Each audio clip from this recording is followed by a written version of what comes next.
Hello again, these are my hands, this is my voice, and here is my Synthstrom Deluge. Today I wanted to talk about the 1.1 Beethoven community firmware that was recently released. It's full of amazing features, quality of life improvements, and performance enhancements. The volunteer community developers have been working really hard over the last several months, and there's a lot to talk about. I'm not going to cover nearly any of it compared to what's available, just some fun stuff that I like about this new firmware. So before we get started, I'll mention some things I'm not going to talk about, and maybe you want to go check out videos by Ron Cavagnaro and some other folks, because grid mode's been improved. I'm not well versed in grid mode yet. I don't really use it that much. I like song mode and arranger. That's just, the Deluge has multiple workflows it can support, which is amazing. Automation view has been enhanced. It now is on audio clips and arranger, which is really powerful. I don't use the chord mode yet, but there is a chord mode now, which is super interesting. You can do some things with the sidebar that we'll get into one, but you can add different sidebar options when you're in keyboard mode, for instance. There's a ton of stuff that we probably won't have time to get to, but let's jump in with some stuff that I am excited about that I use often. So the first thing I wanted to talk about is something that may not seem very exciting to some people, but others have been waiting for it for years. You'll see I have a bit of a simple melody sketched out on the pads here. And if I wanted to dim the brightness of these pads, say for the sake of the camera, right now you can hold Shift, Learn, and turn the vertical encoder, and you'll see the pads dim a little bit. I do this often when I'm shooting a video. I'll dim them and then I'll just scroll them back up.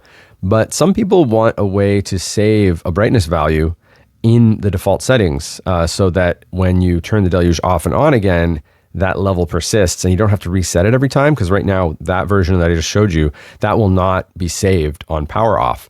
So now in firmware 1.1, if you go into the global menu, Shift with Select, then go to Defaults, click that, and now scroll through, you'll see there is a brightness option. Starts at 100, and you'll see it dims as I turn the knob. Let's set it to, 68 for the sake of this video. And then now, when I power off the Deluge and turn it on again, my pads will be at a 68 in brightness until I decide to change it. So for folks that have been looking for that for a long time, because they find they're always lowering the brightness the moment they turn it on, that's a great little quality of life feature. And I'm all for things that improve people's workflow and allow them to focus on being creative. So good one there. Okay, back to the little melody that I've got sketched out here. It's a very simple, I think we're in D sharp minor. It's a wavetable synth. I chose something that's kind of not going to annoy us too much, hopefully, as we listen to this over the next however long I ramble for. So if I were to say, let's play this, you can see it's kind of ominous and just, slow. If I wanted to copy this, it's available to us right now. I can press Learn and the horizontal encoder to copy. Now, if I paste, let's say I go up a little bit and I paste it somewhere else, Shift, Learn, and horizontal encoder to paste it. Now it's up a couple notes, but it did take over it overwrote the prior sequence entirely. So it pastes over everything. So let's undo that. We have a new feature now in 1.1 that's very useful creatively called Paste Gently. So I'll give you a demo of what that does. Let's extend this sequence to double, press Shift, horizontal encoder. Now we've doubled the sequence. I'll copy it again with Learn and horizontal encoder. And now if I zoom in, say one more time, so I'm on one bar, scroll up an octave, a little bit more for fun. And now I hit Shift, cross screen, and horizontal encoder. Now you see I've pasted in, but not overwritten what was there before. It's simply added to what was there before, which is super useful. So now, general copy and paste is great if you want to just move entire sequences over or move things around, copy things to other tracks. But Paste Gently, you can hopefully see the creative implications of this, that you can build things and extend melodies and kind of layer stuff in interesting ways that were possible, but not as easy before. So I like this option. Now it's simply, like I said, instead of Shift, Learn, horizontal encoder, Paste Gently is Shift, cross screen, horizontal encoder. Right there, very easy, super useful. Okay, so now for the sake of our ears, let's vary this sequence a little bit. So I'm going to, let's take some of these notes. I'm going to extend this row. This is not a new feature. I'm just trying to save us some mental capacity as we listen to these things over and over again. Okay, so there I've added, you'll see now some playheads will move slightly differently in time from each other. So as we're talking, there's some generative kind of happy accidents happening, and maybe we'll keep our brains engaged a little bit instead of numbing us with the same melody over and over again. Okay, I gave us a little breather from the simple sequence we've got because we're going to be hearing that a lot as we go through the features. But the next thing you might have already heard about if you're an avid Deluge user, it's the new reverb algorithm. Now, historically, we had what's called Freeverb, which is just an available algorithm that's been around forever, and it's very serviceable. I've always found it worked for what we were doing, but I can understand the need for more of a character reverb or just different variety of atmospheric reverb. So what we've got now is someone has ported over the reverb from the Mutable Rings module, which is very cool. So now if I go in to the select menu here for the track, if I go to Effects, scroll to Reverb, you'll see Mode, and now there's Mutable is already selected, but I'm going to go back to Freeverb so we don't spoil it. But so there's Freeverb. Now if let's play our sequence again. If I turn up the reverb, set it to large, turn up Freeverb, this is what we're used to. This is the classic Deluge reverb. So you can hear it's nice, serviceable, does the job. But the moment I turn it to Mutable, you'll hear the difference.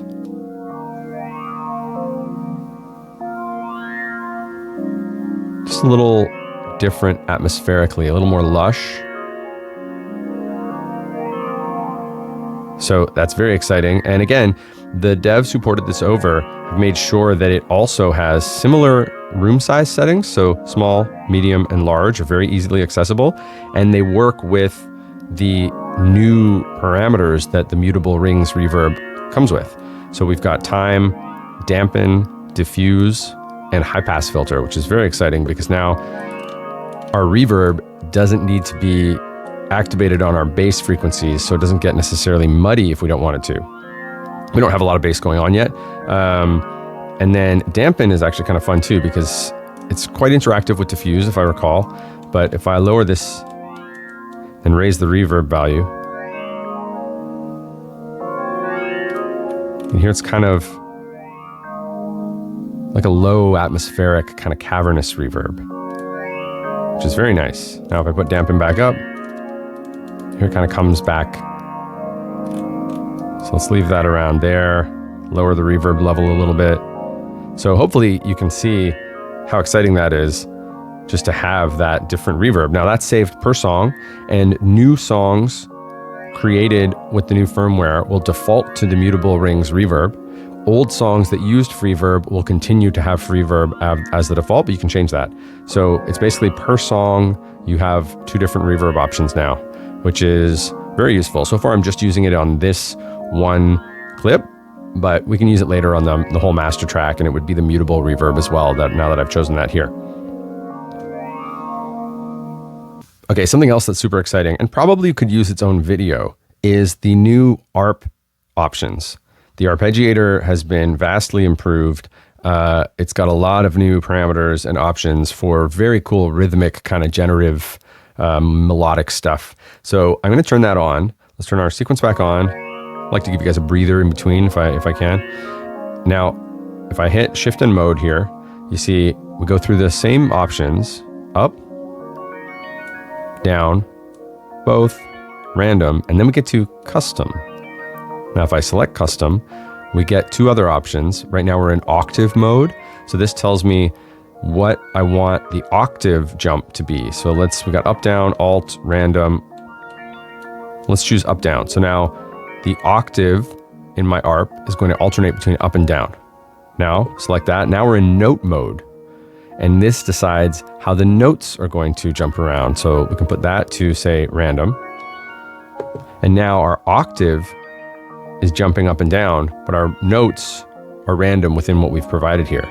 So already you have a bit more customization, a bit more versatility. But if you go into the select menu now, you'll see that there's an arpeggiator option in the menu. Click that, and we have a lot of our similar options: sync, rate, gate, octave, and now there's octave mode, note mode. And obviously on the OLED screen, these will be a little more spelled out, but this is what it looks like on my trusty 7-segment display. But then we get into rhythm. So rhythm, right now is set to none. It's just playing as we've set the octave and note mode. But rhythm can inject some kind of gaps or spaces, a bit of rhythmic kind of breathing room in the sequence, the arpeggiation. So you'll see as I turn this, it'll fill with zeros and dashes, and those signify different rhythm options. And of these on the 4-digit display here, that gives us a lot of mathematical options we can have. And the documentation I'll link to in the description. You'll see where you can download the new firmware, where you can read about the changelog, what's new, and you can also see discrete instructions on all these features. So you'll see, you should read up on the new ARP options if you want to follow along. But as I turn this, you can hear it's injecting little gaps. And you can see we have a lot of options based on how many digits there are here. So let's leave it here. So there you go. It's a bit of a living kind of animal now, right? And then it gets more interesting because now we get to length. Length is a hard one to hear with what we've got going on, but at 0, my understanding is it just plays straight through, but you can set how many steps before the ARP repeats. And at 1, it's kind of jittering, it's doing its own thing. But let's leave it at around 8. It's hard to hear, like I said, with what we've got going on here, but it just gives another control option. And then ratchet, you can set the amount of ratchet notes you want to have within the ARP pattern.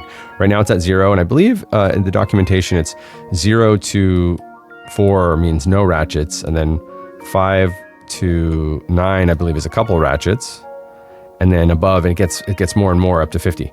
So ratchet probability is the next option.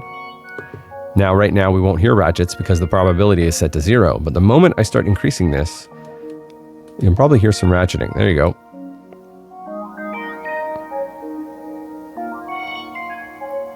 Turn that up a bit so you might be able to hear it better. But you can hear already, we've now got a very interesting rhythmic dance going on and the odd little ratcheting. And now I've got the sync is set to 16th notes.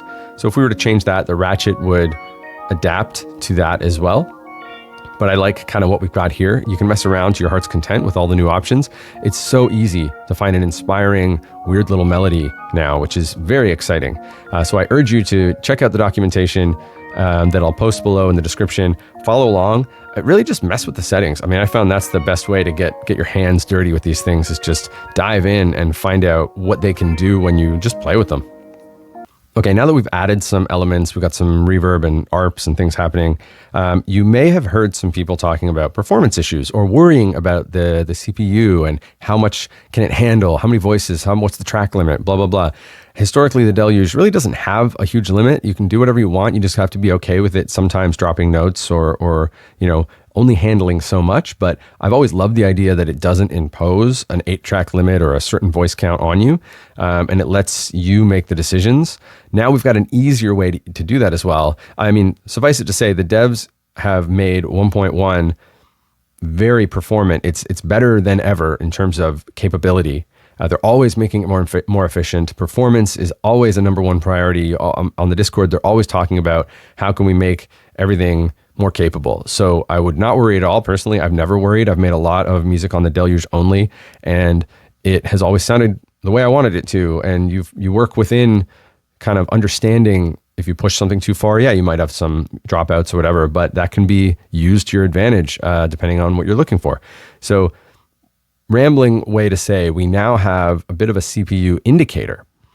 And there are certain ways you can kind of trigger the Deluge to kind of use more CPU than you might want. And I can push those now and show you what I mean. So I'll play our sequence. We've got an ARP on already, some reverb, a light amount of delay. We can pump that up a bit. we're on a wavetable synth, which isn't as bad, say, as a multi-sampled instrument, but there's some usual suspects that I can get to make the Deluge kind of tax a little more on the CPU. So first, let's turn the delay to analog. We know that's a classic kind of power hog a little bit. Release is probably one of the biggest ones. Especially if you have a multi-sampled instrument and you want to up your release, you have a high release time on all those notes. So now you can hear the Deluge is having to let notes ring out longer. So it's using up more CPU on the tails of more notes. So that can be something you don't always need, and you could lower your release to help yourself out. We're still not in trouble yet though. The big one, I think, now that I combine those, is with the voice count. So I've got shift and number to get to the voice count. We're only at 1. As I turn it up, watch the play button.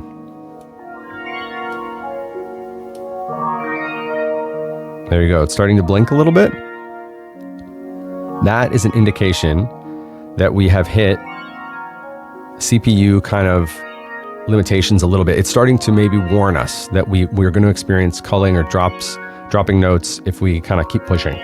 Now, right now, I don't hear anything happening that shouldn't happen. It's a generative melody. It's not really like if a note dropped, we would notice it, but it's just a visual indication that says, hey, maybe back off on the release or the voice count, or turn off the analog delay or something if you want to have more capability. Now, just to preface this, like I said, I made a lot of music on the Deluge, and if I load an old song from an older firmware that I've released online and I'm happy with how it sounds, this play button blinks like crazy, but I don't hear anything wrong. So it's not necessarily indication that you're losing something or something's going bad. It's just a warning sign that says, hey, the CPU is starting to kind of have a lot to work with. And it's just warning you that maybe you want to make some decisions as you go forward if you don't want to run into dropouts. We can push it harder. If I crank to the voice is higher, you hear, now we're getting into like, audible territory. But that's up to us. We know I don't need 8 voices on this particular ARP. I don't need the long release time. I can drop the release time, and now we're already, with 4 voices, we're having less blinks. Certainly if I drop down 3, it's not blinking anymore. If I go back to 1, turn off the analog delay, we've got ample CPU now to have some fun. So that you can turn that on. That's in the defaults menu again. Shift and select, then go to defaults, and then you'll see CPU. So you can turn that on or off if you don't want, like in my old songs, like I said, that play button blinks like crazy, and it could annoy you if you don't hear anything wrong. Why is it yelling at you? But I leave it on for now because as I learn these new features, I like to see kind of what's taxing and what's not. Anyway, hopefully that is useful to you, just as a tool to know when you're pushing and what to maybe pull back on. I'd say, like I said, release is huge, and voice count. If you can lower your voice count and drop your release, you're probably already well ahead. Okay, I've given us another breather from our little melody, but let's talk about a feature that's been extended and improved upon since having been introduced in the 1.0 community firmware, and that is the compressor. So if you recall, in Song View or Arranger View with Effect Entire engaged and sidechain selected, the gold knob here engages a compressor. So I'll play our little melody again. So right now I'm playing with the threshold of the compressor, and I'm adjusting the output volume to compensate so we don't get too loud as I engage this compressor. Now when I press the gold knob down here for sidechain, we engage full control mode. You can see the LED is now a gain reduction meter. We're not really pumping it too hard, so it's not really drastic. And then down below, the reverb knob is now our other compression controls like release, attack, high pass, ratio. And then I'm not going to mess with those. This isn't a mixing tutorial. It's more of a show off some features. So we'll get out and back into one mode. So just this knob controls threshold and this knob controls the reverb again. Now we've got a bit of compression gluing what's going on together. You can see I've got a muted item here. That's just a simple kick snare pattern. So now our master compressor is kind of gluing things together a little bit, which is great. The Deluge has really been wanting a compressor for a long time, so it's lovely to see a master compressor. But now, since the 1.1 firmware, that compressor has been extended to clip level and kit level items. So everything can have its own compressor with its own settings, which is super useful and very powerful for things like dynamic management and gain staging. To illustrate that, let's go back into our synth clip here. And if I press the select knob, scroll past the arpeggiation menu, there's compressor now. And it has all the same options that we had in song view. But you'll notice I engaged the threshold in song view already, but here it says 0. That's because it's its own compressor. It's different. It's not related or affected by. They don't work together. They feed into each other. This is before the song view compressor, but they can have their own individual settings. It's its own instance of a compressor. So if I turn the threshold up here, you should hear the little synth melody kind of punch ahead of the kick snare a little bit. I don't want to go too drastic with it so that I can continue to talk over, but all I'm trying to say is that you can now have individual control over the dynamics of each of your items. And that goes further, as I'll exemplify in a second. But before I do that, you may be asking, why am I not using the sidechain with Effect Entire just like I did in song view? That's because at clip level, sidechain is sidechain. That's its whole purpose. So right now, sidechain, if I use the sidechain knob here, it will duck the kick, which we can want, and I'll show you. And actually, there's a sneaky little feature that I haven't talked about yet. So now this clip is ducking the kick a little bit, and you see the LEDs are a little different than they used to be. We now have bipolar gold knobs. So that means that things with positive and negative values or left and right values can be more accurately displayed on the gold knobs. And in general, positive and negative values weren't really possible on the gold knobs before. So now to kind of demonstrate that, positive sidechain goes up to 50, and it's these top two LEDs.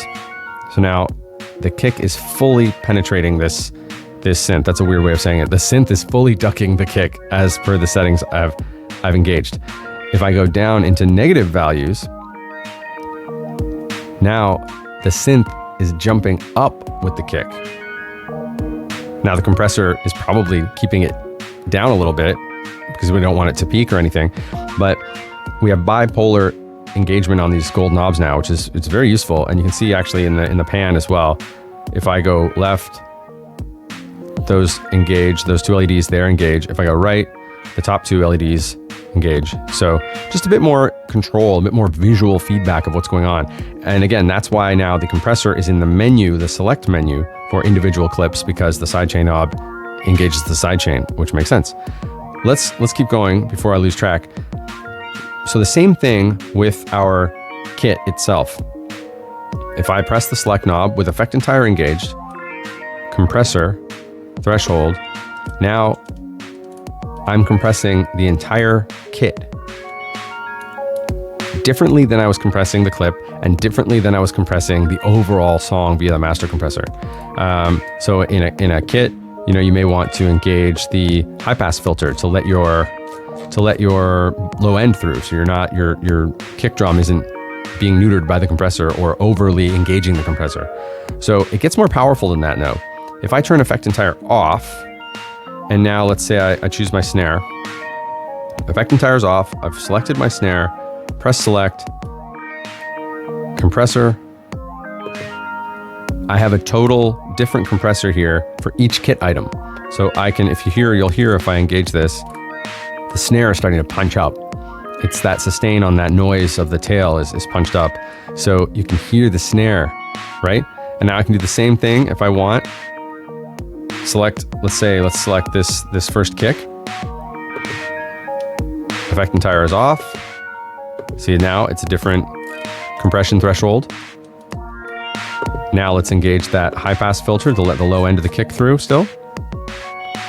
And now you've got compressor on the snare, compressor on one of our kicks, compressor on the overall kit itself, compressor on the synth clip, and the master compressor is engaged. So many options for controlling your dynamics and your gain staging. And I've just done that super quickly just to show you what's possible. Again, this isn't a mixing tutorial, but you can already hear the difference it kind of makes, hopefully. And if you get really good with understanding your attack and release and ratio, I'm not great at all that stuff actually, but it's so easy now to control your levels, and it makes mixing on the Deluge, which I love to do, much more capable. Okay, so now that leads to another feature that I find really useful in 1.1, which extends from the idea of you have all these gain staging options now with the compressors. So how do you monitor your levels? How do you know to make sure you're not peaking or clipping? Is there a way you can visualize that? And the answer is yes, via the new VU meter. So I will play our little sequence here. And now when I'm in certain screens, I can engage a VU meter. That's like song view, keyboard view, arranger view, performance view, which we'll get to, and elsewhere, I believe, as well. Again, consult the documentation for a lot of the details on this stuff, but if I press the volume button up here, and I press it again so that it's blinking, now you see I have a VU meter in the sidebar. Super helpful. Very easy to turn off. You just press it again. Now you have access to whatever was in the sidebar. But if you press volume to the point where it's blinking, you get this very useful VU meter. Now I know that, okay, I can turn up the volume.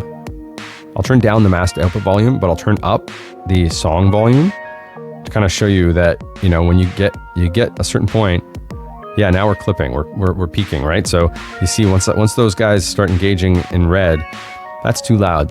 We don't want to be there. In fact, if I recall, kind of safe levels are, you know, when you're not living in these four pads here, kind of maybe just bouncing into them a little bit. Use your ears, obviously, but this is a good visual indicator now that how much headroom you have left. And if maybe you want to be super safe, you're sending it to someone else for mastering or something, you now know that, okay, well, I want to keep it from those 4 pads at all, those top 2 rows. So it just, you know, it helps give a visual indication of how much headroom you have left. And then you can use the master output volume to raise or lower the overall sound without clipping or peaking, because that's after everything. So just super useful, very handy, and easy to toggle on and off. Okay, I wanted to talk about one more feature for now. There are many more I could talk about, but like I said, I wanted to only focus on the ones that I'm more well-versed in and I use more. So let's jump into performance view. I'll play our little sequence again.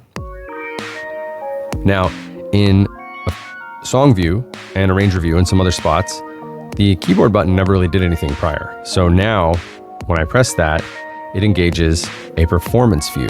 This, I believe, was inspired by the Polyend Play, if I recall, which is cool to see that the community devs are taking cues from features they like in other group boxes and pieces of gear.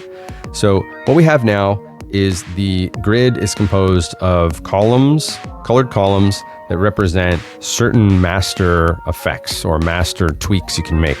And this is great because you can do many things on the fly with your 1 or 2 hands. So for a quick example, nothing is engaged right now. For a quick example, here is my low pass cutoff. If I hold that there and then let go, we're back to normal. Top is 0 or it's not engaged. There it's like fully engaged. So you kind of get the idea. And then here is my resonance. Instant kind of lo-fi or submarine sound.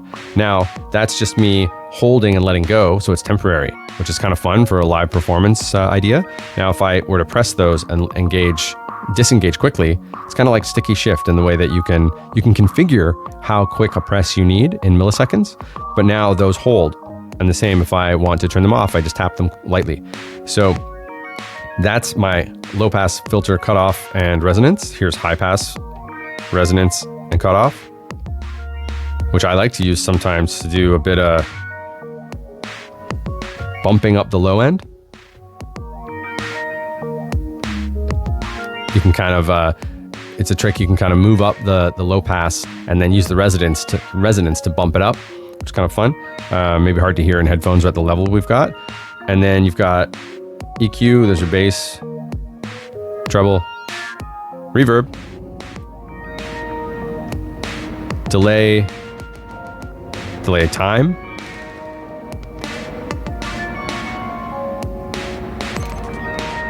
a lot of fun. Here's modulation. We don't actually have a modulation effect turned on yet. So let's turn on the stereo chorus. Turn off the reverb.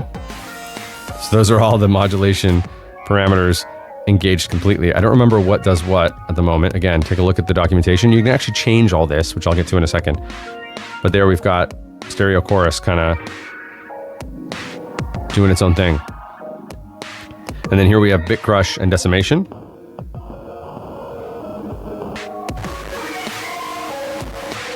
You can hear the sonic kind of performance implications here, you know, especially for people who don't like bit crush and decimation as kind of permanent effects. They're kind of fun to engage and disengage. And then last, we've got stutter. Now, before you get too excited, stutter can't be latched. That's just a limitation of stutter. I believe the way stutter is the buffer and whatever, however it works, stutter's a little unwieldy. So I'm happy we got this, you know. You can see how fun, you know, this can be. Now, let's say you get something you like. Let's just put some random guys in here.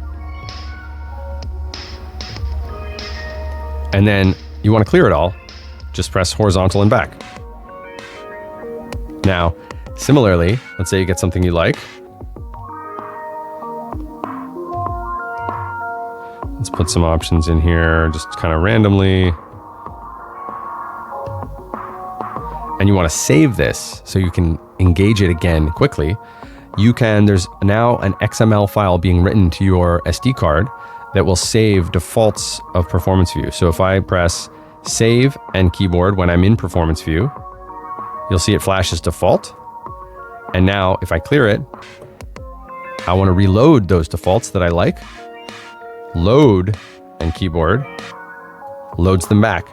And then again, if you do something, now you don't like that, but you can load your defaults, or you can save to your defaults. Again, save keyboard, load keyboard, clear, horizontal and back. Super fun, super easy to use in performative kind of ways. And then if you press select when you're in Performance View, there are edit modes. So right now there's value edit, which you can kind of fine tune the values on the pads, which is useful if you like a certain delay level, for instance, or parameter mode. So anything, it might be hard to see with the dimness of the pads lowered, but the white pads are ones that are already selected on the grid, and some of the dimmed ones are ones that are available to be selected for performance mode. Not everything is accessible to performance mode at the moment, but you have a lot of options. So for instance, let's say I don't use the bass or treble too much, but I would use, say, high pass morph. So if I select this pad and then select where I want it to go, now you can see this is orange, this pad is lit up, the bass pad is now dim, and now I can get out by pressing shift and keyboard. And now I have another row here that is orange, and that is my high pass morph. So let's engage that. So here's our high pass is on. And I believe high pass morph adds a bit of filter modulation, FM, to the high pass filter, which is cool.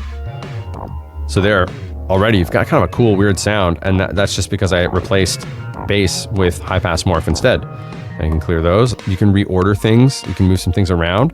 You can set your own pad values that you like, and you can save a default setting. So super fun, super useful. I mean, it lends itself to performance, hence the name Performance View. And again, that's the last kind of one I wanted to talk about for today, really. There's so much more I didn't cover. Like I said, I didn't talk about grid mode. I don't use grid mode yet. Fill mode now has not fill, which is pretty cool. There's all the chord modes, all the things you can do in the sidebar. For instance, like I'll re-engage our VU meter while we're in performance mode. It's the perfect place for it.